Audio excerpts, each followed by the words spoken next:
मित्रांनो, शुभविवाह या मालिकेच्या आजच्या भागामध्ये राजू काकांना जेव्हा हे रागिणीबद्दलचं सर्व प्रकरण समजतं तेव्हा ते आकाशच्या घरी येतात आणि आकाशची माफी मागतात की रागिणीमुळे तुला हे सगळं भोगावं लागतंय आकाश.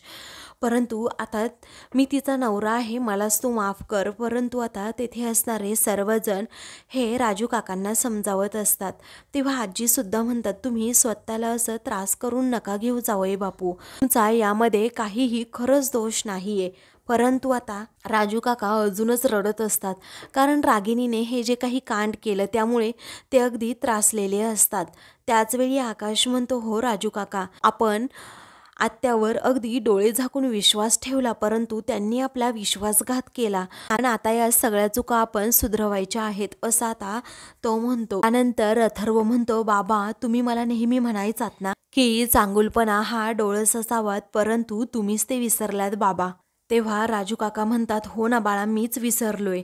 त्यावेळी आता भूमी पुढे म्हणते की काका, तुमच्या या चांगुलपणाचा मात्र मला खूप फायदा झाला आहे. अहो काका, मी खरंच सांगतेय, कारण रागिणी आत्यांचं असं खोटं समोर आणण्यासाठी मला फक्त आणि फक्त तुमचीच मदत झालीये. तेव्हा अभि आणि पौर्णिमा रागातच भूमीकडे पाहत असतात. तेव्हा राजू काका आता सर्वांच्याच नजरेत पडल्यासारखं बोलतात की मी माझ्या बायकोला ओळखू शकलो नाही, ती नमक-हरामी निघाली असं म्हणून ते आता स्वतःच्याच तोंडामध्ये खूप मारून घेतात. तेव्हा ते पाहताच आता सर्वांना धक्का बसतो. सर्वजण त्यांच्या जवळ येतात आणि तुम्ही स्वतःला असा त्रास करून घेऊ नका असं म्हणतात. आकाशला खूप वाईट वाटतं की राजा काका स्वतःच्या तोंडात मारून घेत आहेत. तो त्यांचे हातच आता पकडून ठेवतो. त्यानंतर आजी म्हणतात, राजा भाऊ, तुम्ही स्वतःला असा दोष देऊ नका, कारण आपलंच चुकलं. मी माझ्या पोटच्या मुलीला ओळखू शकले नाही, तुम्ही तुमच्या बायकोला ओळखू शकला नाहीत आणि आपल्या आईला अथर्व ओळखू शकला नाही, त्याचबरोबर आकाश त्याच्या आत्याला ओळखू शकला नाही. त्यावेळी आता राजाभाऊ म्हणतात, तुम्ही ना योग्यच केलं, कारण तिला तुरुंगात टाकलं ना तेच बरोबर आहे. आता भोगू देत तिला तिच्या कर्माची फळं असं म्हणून राजाभाऊ खरंच खूप वैतागतात. त्यानंतर ते आता सर्वांनाच म्हणतात, एक गोष्ट सगळ्यांनी आता लक्षात ठेवायची, आपल्यापैकी कुणीच तिला दया दाखवायची नाही. असं म्हटल्याबरोबरच सर्वजण आता राजा काकांकडे पाहू लागतात, कारण ते आता रागिणीचा अगदी तिरस्कार करू लागतात आणि त्यांना तिच्याबद्दल खूप राग येतो. घरातील सर्वजण आता एकमेकांकडे पाहत असतात, कारण आता कुणाला काय डिसिजन घ्यावा हेच कळत नसतं. अभि आणि पौर्णिमा हे दोघेही खूप घाबरलेले असतात. आता आईबद्दल हे सर्वजण काय डिसिजन घेतील ना, कडे आता त्या दोघांचं लक्ष असतं. मग आता तेवढ्यातच आकाश असा आवाज देत तेथे रागिणी येते. तर रागिणीला पाहताच सर्वांच्या तळपायाची आग मस्तकात जाते आणि ही सुटून आलीच कशी काय हा सर्वांनाच प्रश्न पडतो आणि ती पुन्हा घरी आल्यामुळे सर्वांना धक्काच बसलेला असतो. सर्वजण आता रागिणीकडे खूपच रागात पाहत असतात. ती मात्र आता रडत असते आणि सगळ्यांकडे पाहत असते. तिला आता समजलेलं असतं सर्वजण माझ्यावर खूप चिडले आहेत. तर अभि आणि पौर्णिमाला आता खूपच आनंद होतो की शेवटी आई सुटून आलीच बाहेर. मग पुढे आता अभि गालातच हसतो आणि पौर्णिमाला म्हणतो, आपण जी अलिबाग वार्तामध्ये न्यूज दिली होती ना, त्याचा हा फायदा झालाय. त्यावेळी पौर्णिमा देखील खुश होते. त्यानंतर आता भूमी ही धावतच लगेच रागिणीकडे जाते आणि रागातच म्हणते, तुम्ही पोलिसांच्या कोठडीतून बाहेर आल्याच कशा? मला याचं उत्तर द्या अगोदर. आता रडण्याची नाटकं करत रागिणी ही घरातील सगळ्यांकडे पाहते आणि म्हणते की मला माफ कर भूमी. त्यावेळी भूमी आता रागातच म्हणते, तुम्हाला जामीन मिळणं शक्य नाही, तुम्ही निर्दोष सिद्ध झाला नाही तरीही तुम्ही इकडे आलात. त्यानंतर आता ती म्हणते, तुम्ही पोलिसांच्या हातावर तुरी देऊन आलात का? अथर्व, एक काम कर रे, अगोदर फोन कर तू पोलिसांना. अरे अथर्व, ऐकतोस ना तू? अरे पटकन पोलिसांना फोन कर, असं आता भूमी म्हणत असते.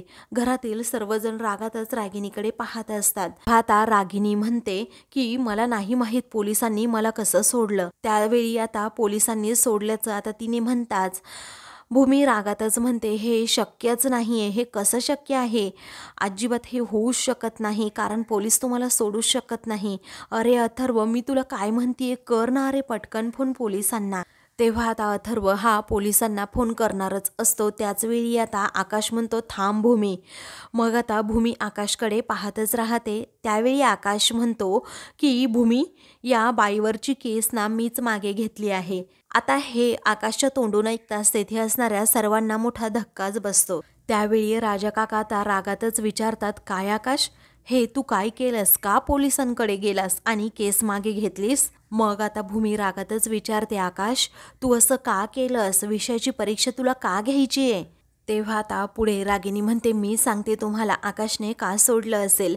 असं म्हणून ती आकाशच्या दिशेने पुढे दारातून आतमध्ये एंट्री घेत येत असते. राजा काका आता भयंकर चिडतात आणि तिला इशारा करत म्हणतात, थांब जरा. अजिबात आकाशच्या दिशेने एक जरी पाऊल पुढे टाकलं ना तर तुझे काय करेन आणि काय नाही हे याचा तू विचारसुद्धा करू शकत नाही. आता इथून पुढे आकाशवर तुझी अजिबात काळी सावली पडायला नको आहे मला. असं म्हणून राजा काका भडकतात.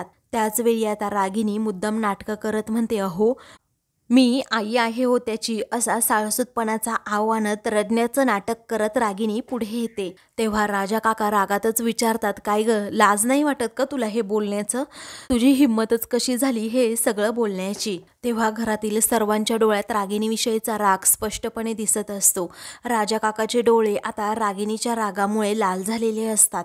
त्यावेळी आता अभि पुढे येतो आणि स्वतःच्या आईची बाजू नेहमीप्रमाणे घेत म्हणतो की बाबा, तुम्ही असं आईला बोलू शकत नाही. अहो बाबा, आकाशची काही हरकत नाही, मग तुम्ही या गोष्टीवर का हरकत घेताय? त्याच वेळी आता भूमी पुढे येते आणि आकाशला जाब विचारू लागते, आकाश, या बाईने एवढं कारस्थान केलं तरीही तुला तिला एक संधी द्यायचीच आहे का आकाश? तेव्हा राजा काका म्हणतात, अरे ही पाताळयंत्री बाई आहे, हिच्यावर कुणीही विश्वास ठेवू नका. त्याचवेळी अथर्व आता रागातच म्हणतो, आकाश तू या बाईला का संधी दिलीस रे? या घरातील सगळं वातावरण ना ती गढूळ करून टाकेल.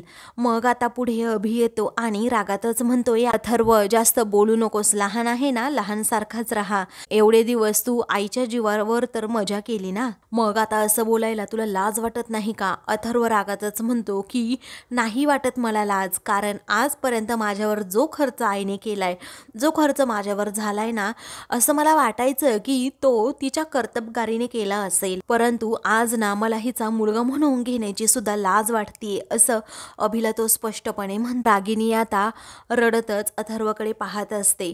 पुढे आता आजी येते आणि आकाशला समजावू लागते, आकाश तू हा काय वेडेपणा करतो ना, मला कळतच नाही. या बाईला का या घरात तू आणलंस पुन्हा? अरे माझ्या पोटची पोर आहे तरी सुद्धा मी तुला सांगतेय बाळा, आता हिची काळी सावली अजिबात आपल्या घरावर नको आहे. अरे माझ्या मुलाच्या जीवावर ही उठली तेव्हा मला समजलं ना, तेव्हापासूनच मी निसंतान झाली. असं म्हणून आजी रडतात आणि बिचाऱ्या डोक्याला हात लावतात, कारण त्यांना आता खूपच पश्चाताप झालेला असतो. पुढे आता मनू म्हणते, भाऊजी हे पहा, मी तर लहान तोंडी मोठा घास घेतीये, पण तुम्ही पूर्णपणे चुकलात भाऊजी. त्याचवेळी भूमी आता सांगत असते, आकाश प्लीज माझं ऐक ना रे, ही चूक तू पुन्हा पुन्हा करू नकोस ना रे. अरे या बाईला तू माफ करू नको ना रे. अरे ही बाई कधीच आयुष्यात सुधरू शकत नाहीये.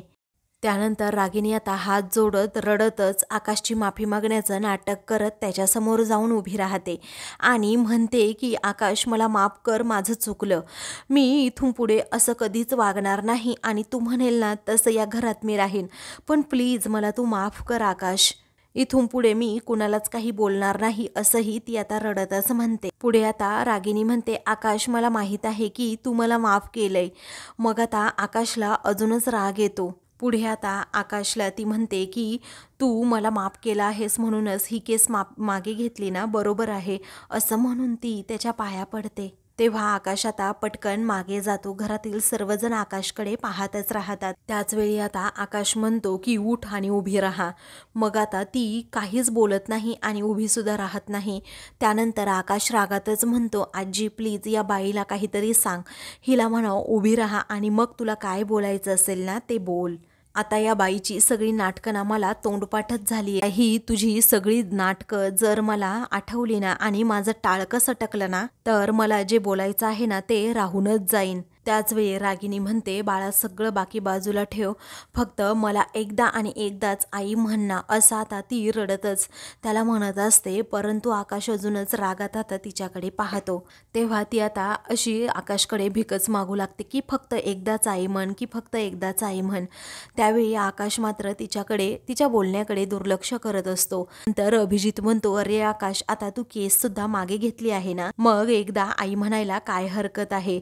तेव्हा निर्लज्ज आकाशचं हे बोलणं ऐकून सगळेजण त्याच्यावर चिडतात. पुढे आता रागिनी सारखी सारखी म्हणत असते, अरे आकाश, फक्त एकदाच आई म्हण ना, फक्त एकदाच आई म्हण. तेव्हा पुढे आता पौर्णिमा म्हणते, आकाश भाऊजी, अहो आम्हा सगळ्यांवर जेवढं प्रेम केलं नाही ना आईंनी, तेवढं तुमच्यावर केलंय आणि तुम्ही आता असं वागतायत, त्यांना एकदाही आई म्हणत नाही आहात. तेव्हा आकाश आता खूपच चिडतो आणि म्हणतो, या बाईचं ना फक्त आणि फक्त स्वतःवर प्रेम आहे, दुसरं कुणावरही ही प्रेम कधीच करू शकत नाही. त्याचवेळी पुढे आता तो सगळ्यांकडे जातो आणि त्यांना विचारतो, तुम्हाला माहिती आहे का, आपल्याला ना फक्त एक अशी मैत्री नाकारता येते. आपण असंही म्हणू शकतो की आजपासून हा माझा मित्र, परंतु आपल्याला अशी नाती कधीच नाकारता येत नाही. अगं आत्या, तुला आई काय आत्या सुद्धा म्हणायची आता इच्छा राहिली नाही, असं रागात असतो आता आत्या पुढे जाऊन म्हणतो. पण अगं दुर्दैवाने तू ना माझ्या बाबांची बहीण आहेस, म्हणून तुला हे असं म्हणावं लागतंय फक्त. तेव्हा रागिनी आता खूपच रडत असते, परंतु आता पश्चाताप करण्याशिवाय तिच्याकडे दुसरं काहीच उरलेलं नसतं. अगं माझ्या राजा काकाची बायको आहेस ना, म्हणून दुर्दैवाने तू ना माझे आयुष्यभर फक्त आणि फक्त आत्याच राहणार आहे, असं रागातच तो आता रागिनीला म्हणतो. तेव्हा सर्वजण आता आकाशला जरा शांत राहण्याचा सल्ला देतात. त्यानंतर आता तो म्हणतो, आपल्यामध्ये असं कोणतंच नातं राहिलेलं नाहीये, मी फक्त तुला आत्या म्हणू शकतो, दुसरं काहीच नाही. तेव्हा आता अभिजितला आणि पौर्णिमाला खूप मोठा धक्का बसतो की आता आईबरोबर हा आपल्यालाही घराबाहेर काढतो की काय, याची भीती सततच त्याच्या मनात असते. त्याच वेळी आता रागातच तो म्हणतो, मी तुझ्यावरची केस मागे घेतली याचा अर्थ असा नाही की मी तुला माफ केलंय. मी तुझ्यावरची केस मागे घेतली याला फक्त दोनच अर्थ आहेत आणि दोनच कारणं आहेत. एक म्हणजे तू एवढा मोठा गुन्हा केला आहे ना, एवढा मोठा घाणेरडा प्लॅन केला होता ना, की जगातलं कोणतंही कोर्ट त्याच्यावर अशी शिक्षा सुनावूच शकत नाही किंवा तुला शिक्षा देऊ शकत नाही. आणि आई या शब्दाला तू कलंक लावला आहेस, असं आकाशने तिला म्हटल्याबरोबरच रागिनी आता अजूनच हुंदका देऊन रडू लागते. अगं प्रेम आणि माया या प्रत्येक भावनेचा तू खून केला आहेस, प्रत्येक नातं तू नासवलं आहेस. आता तुला शिक्षा ही फक्त आणि फक्त नात्यांच्या दरबारातच होईल. पुढे आता आकाश रागातच म्हणतो, महाजनांनी पुण्य करून जी पुण्याई कमवली आहे ना, ती तुझ्या अशा घाणेरड्या वागण्यामुळे मी सहजासहजी जाऊ देणार नाही. त्याच वेळी आता भूमी म्हणते, अरे आकाश, म्हणून काय यांना कायद्यापासून कोणी लांब ठेवू शकतं का. त्याच वेळी आता आकाश म्हणतो, भूमी अगं ऐकून तरी घे ना, अगं त्या न्यूज चॅनेलवरची बातमी जरा तू आठव ना. तेव्हा ती बातमी आता भूमीला सारखी सारखी आठवू लागते. अगं त्या बातम्यांमध्ये जे काही सांगत होते ना भूमी, ते सगळं काही चुकीचं आहे. आपण असं यांच्यावर काहीच दबाव आणण्याचा प्रयत्न सुद्धा केला नाहीये, तरीही ती बातमी देण्यात आली आहे. अगं ही बाई ना भूमी त्या चिखलाने बरबटलेलीच आहे, परंतु आपण तरी किती गोष्टी अजून सहन करायच्या, तूच सांग ना आता भूमी. मग आता आकाशच्या या बोलण्यावरती घरातील सगळेजण विचार करत असतात. पुढे आता आकाश म्हणतो, ऐक ना भूमी, अगं आजीची तू अवस्था आत्ताची बघ काय आहे ते, उद्या ना परवा ना आपल्यावर सुद्धा हीच वेळ येणार आहे. अगं भावनिक नुकसान, व्यावसायिक नुकसान, आता शेअर्स सुद्धा आपले पडले आहेत ना, अजून किती किती आणि काय काय सहन करणार आहोत आपण तरी. अगं महाजनांनी एवढं काही कमवलंय, त्याचबरोबर या बाईच्या एका चुकीमुळे ते पुन्हा बॅक टू यावं असं वाटतंय का भूमी तुला. आता ही इच्छा आहे का आपल्या सगळ्यांची, असं म्हणून तो प्रत्येकाला विचारतो. सर्वजण नाही असंच म्हणतात. त्यावेळी भूमी आता म्हणते, पण आकाश मला एक गोष्ट सांग, म्हणून यांना शिक्षा व्हायलाच नको का. त्यावेळी आकाश म्हणतो, नाही अगं भूमी, शिक्षा होणार ना, अशी कशी नाही होणार शिक्षा, आता शिक्षा तर होणारच, कारण मी ही शिक्षा देणार आहे. तेव्हा आकाशच्या तोंडून हे बोलणं ऐकताच आता रागिनीला त्याचबरोबर इतर घरातील सर्वांना खूपच मोठा धक्का बसतो. आता रागिनी मनात विचार करू लागते की मला हा आकाश आता नक्की काय शिक्षा देतोय. आता तिला कळत नसतं, ती आता वेडेपिशी होते. तर आता रागिनी आता रडत असते. त्यावेळी आता भूमी म्हणते, हे बघ आकाश, बरोबर तुझ्याच गुन्हेगार आहेत या, कारण गेल्या 6 वर्षात तुझ्या आयुष्यात जे काही घडलं ना त्याचा यांनी ना लचका तोडलाय. आता तूच यांना शिक्षा द्यायला हवीस आकाश. तेव्हा सर्वजण रागिनीकडे खूप रागात पाहत असतात आणि आजी मात्र खूप रडत असतात. तेव्हा सर्वांना आता भूमीचं हे बोलणं आता पटत असतं. त्यावेळी आता सर्वांचं एकाच गोष्टीकडे लक्ष असतं, रागिनीला आता शिक्षा तरी काय देणार आकाश. पुढे आता आकाश म्हणतो, तू कितीही वाईट आणि चुकीचं वागलीस ना तरीही तू माझी आत्या आहेस ना, हे मी कधीही आयुष्यात विसरू शकत नाही. मी आता माझी पातळी सोडून तुला कधीही आयुष्यात शिक्षा देणार नाही. तेव्हा रागिनीला वाटतं की आकाशने मला माफ केलं. तेव्हा ती आकाशच्या खांद्यावर आता हात ठेवते. तर आता आकाश हा हात झिडकारतो आणि म्हणतो, बाजूला हो माझ्यापासून. त्यानंतर आकाशचे रागाने डोळे लाल झालेले असतात. तो म्हणतो की अगं, खूप हव्यास होता ना तुला या घराचा, या प्रॉपर्टीचा, या घराचा, पैशांचा, सत्तेचा, मोठेपणाचा आणि त्याचबरोबर तुझ्या नावाचा सुद्धा. आणि हे सगळं मिळवण्यासाठी तू अक्षरशः जीवाचा आटापिटा केलास. आता हेच सगळं मी तुझ्याकडून काढून घेणार आहे. हे ऐकताच आता घरातील सर्वांना त्याचं हे म्हणणं पटतं. पुढे आता रागातच आकाश म्हणतो, हे बघ, मी तुला पोलिसांच्या ताब्यात न देता आमच्या घरातील सर्वांच्या आयुष्यातून, या घरातून, या सगळ्या कामातून तुला बेदखल करतोय. आकाशचं हे बोलणं ऐकून रागिनीच्या पायाखालची जमीनच सरकते. कारण ज्या गोष्टीसाठी तिने हा आटापिटा केलेला असतो ना, तीच गोष्ट आता तिच्या हातात राहिलेली नसते. ना घर, ना या घरातील सर्वांचं प्रेम, त्याचबरोबर ना कोणतीही सत्ता, ना पैसा अडका, काहीही आता रागिनीच्या हातामध्ये राहत नाही. तेव्हा आता आजी, अभिजित, त्याचबरोबर पौर्णिमाला खरंच खूप मोठा धक्का बसलेला असतो की रागिनी आता आपल्या आयुष्यात नसणार. मग आता आकाशने योग्य निर्णय घेतल्यामुळे भूमीलाही आनंद होतो आणि ती आता हसतच कौतुकाने आपल्या आकाशकडे पाहत असते. पुढे आता आकाश धमकीच देतो की आत्ताच्या आत्ता अगोदर इथून चालतं व्हायचं.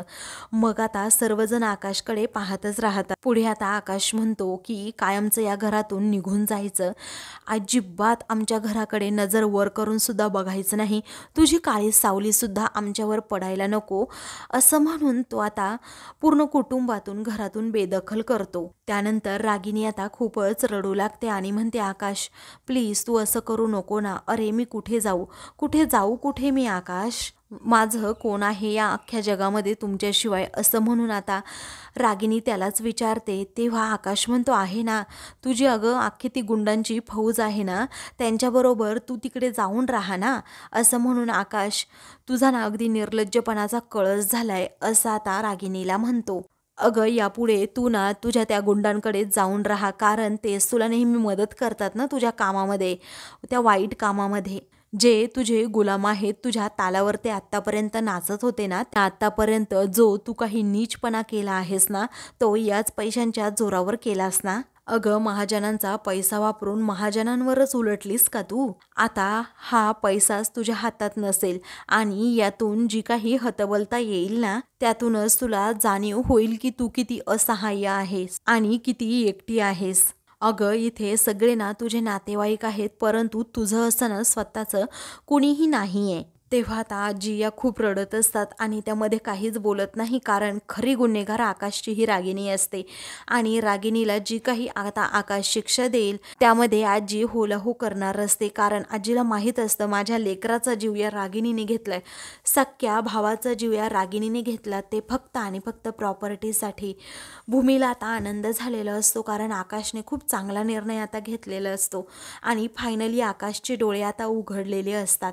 त्यानंतर भूमी आता मनूकडे पाहते, तर मनू आता तिला इशारा करते. तेव्हा भूमी आणि मनू या दोघीही तेथून जातात. आता रागिनी ही घरातील सगळ्यांकडे वेगळ्या आशेने पाहते की कुणीतरी मला माफ करेल, परंतु आता सगळेजण तिच्याकडे दुर्लक्ष करतात.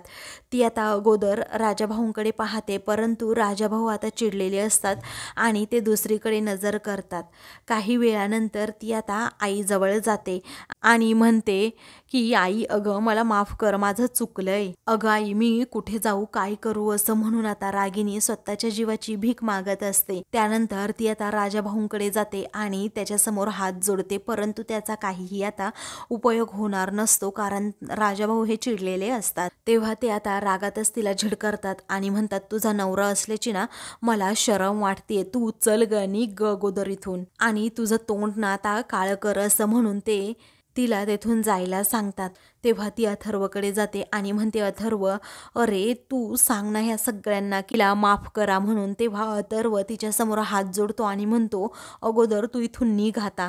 तेव्हा अभिजितला मोठा धक्का बसतो की आपला लहान भाऊ सुद्धा आईला थांबवत नाही. तेव्हा मात्र रागिनी आता खूपच रडू लागते. तिचाही नाईलाज झालेला असतो, कारण तिच्या बाजूने आत्तापर्यंत असणारे सर्वजण आता तिला इथे राहण्यासाठी नकारच देत असतात. ती आता सर्वांनाच म्हणत असते इथे राहू द्या, परंतु आता तिला इथे कुणीच राहून देत नसतं. सर्वजण आता तिला म्हणतात की तू अगोदर या घरातून निघ, नाहीतर या घराचं तू वाटोळं करशील. तेव्हा आता ती तिथे जिन्याकडे पाहते तर भूमी आता रागिनीची बॅग घेऊन तेथे येत असते. मग आता हे पाहताच रागिनीला मोठा धक्का बसतो आणि ती भूमीकडे पाहतच राहते. तेव्हा पौर्णिमा आता भूमीकडे खूप रागात पाहते आणि एका क्षणी तिला भीतीसुद्धा वाटू लागते की आता आईबरोबर आपलीसुद्धा वरात बाहेर निघतीये की काय. नंतर सर्वजण भूमीकडे पाहू लागतात. तर आता भूमी खूपच चिडलेली असते आणि ती आत्याची बॅगच आता दरवाजा बाहेर फेकून देते. तर आता आकाश सुद्धा तिला काही बोलत नाही, कारण भूमी जे करते ते योग्य करते हे आकाशला समजतं. तर आता मित्रांनो, पुढील भागामध्ये मी या बंगल्याबाहेर तंबू ठोकून इथे राहील, परंतु या घरातून कधीही जाणार नाही, या गेटच्या बाहेर जाणार नाही, असा हट्ट रागिनी आता अभिजितकडे करते. तेव्हा अभिजित म्हणतो, आपण असं करू शकत नाही आई, कारण तो आकाश आणि भूमी तुझ्या बाबतीत काय करतील ना याचा अंदाजच नाहीये. तर आता दुसरीकडे भूमी ही आकाशला विचारते, काय रे, महाजनांच्या कोणत्याही प्रॉपर्टीवर आत्याचा हिस्सा नसेल, आत्याचा अधिकार नसेल, अशी शिक्षा तूच दिली आहे ना, मग हे फॉलो होतंय की नाही हे मला आणि तुलाच बघावं लागणार आहे, आणि त्यासाठी आता आपल्याला एक गोष्ट करावी लागेल. तेव्हा आकाश भूमीकडे पाहतच राहतो. अशाच मालिकेंचे पुढील भाग पाहण्यासाठी चॅनलला सबस्क्राईब करा.